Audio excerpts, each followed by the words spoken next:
POCSO ಕೇಸ್ನಲ್ಲಿ Amruthahalli PSI arrest ಆದ ಕೇಸ್ಗೆ ಸಂಬಂಧಪಟ್ಟ ಹಾಗೆ ಬೆಂಗಳೂರಿನಲ್ಲಿ ಗೃಹ ಸಚಿವ ಪ್ರಿಯಾಂಕ್ ಖರ್ಗೆ ಹೇಳಿಕೆ ಕೊಟ್ಟಿದ್ದಾರೆ.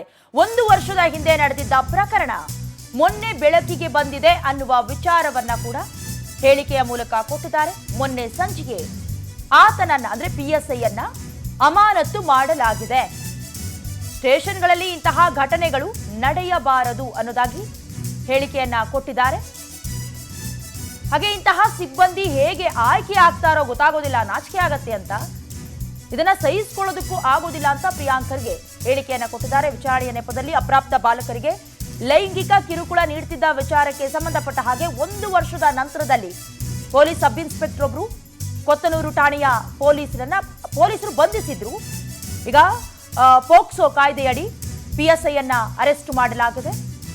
ಸುಮಾರು 1 ವರ್ಷ ಆಗಿತ್ತು. ಅದರ ಹಿಂದೆ ಬಾಲಕರನ್ನ ವಶಕ್ಕೂ ಪಡೆದಾಗ ಲೈಂಗಿಕವಾಗಿ ದೌರ್ಜನ್ಯ ಎಸಗಿದ್ರು, ಕಿರುಕುಳ ಮಾಡಿದ್ರು ಅಂತ ಅದಕ್ಕೆ ಸಂಬಂಧಪಟ್ಟ ಹಾಗೆ ಪ್ರಿಯಾಂಕ್ ಖರ್ಗೆ ಮಾತನಾಡಿದ್ದಾರೆ. ನೋಡ್ಕೊಂಡು ಬನ್ನಿ. ಇದು 1 ವರ್ಷ ಹಿಂದೆ ನಡೆದಂತ ಪ್ರಕರಣ ಮೊನ್ನೆ ಬೆಳಕಿಗೆ ಬಂದಿದೆ. ಮೊನ್ನೆ ಸಾಯಂಕಾಲನೇ ಅವನಿಗೆ ಸಸ್ಪೆಂಡ್ ಮಾಡಕ್ಕೆ ನಮ್ಮ ಸ್ಟೇಷನ್ಗಳಲ್ಲಿ ಇಂಥ ಘಟನೆಗಳು ನಡಿಬಾರ್ದು, ಅಸಹ್ಯ. ಇಂಥ ಸಿಬ್ಬಂದಿಗಳು ಹೆಂಗೆ ಆರ್ಸ್ ಬರ್ತಾರೋ ನಿಜವಾಗ್ಲು ನಮಗೆ ನಾಚಿಕೆ ಬರುತ್ತೆ.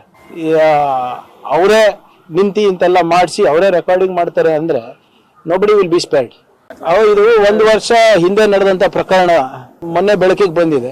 ಮೊನ್ನೆ ಸಾಯಂಕಾಲನೇ ಅವನಿಗೆ ಸಸ್ಪೆಂಡ್ ಮಾಡಕ್ಕೆ ನಮ್ಮ ಸ್ಟೇಷನ್ಗಳಲ್ಲಿ ಇಂಥ ಘಟನೆಗಳು ನಡಿಬಾರ್ದು, ಅಸಹ್ಯ. ಇಂಥ ಸಿಬ್ಬಂದಿಗಳು ಹೆಂಗೆ ಆರ್ಸ್ ಬರ್ತಾರೋ ನಿಜವಾಗ್ಲು ನಮಗೆ ನಾಚಿಕೆ ಬರುತ್ತೆ.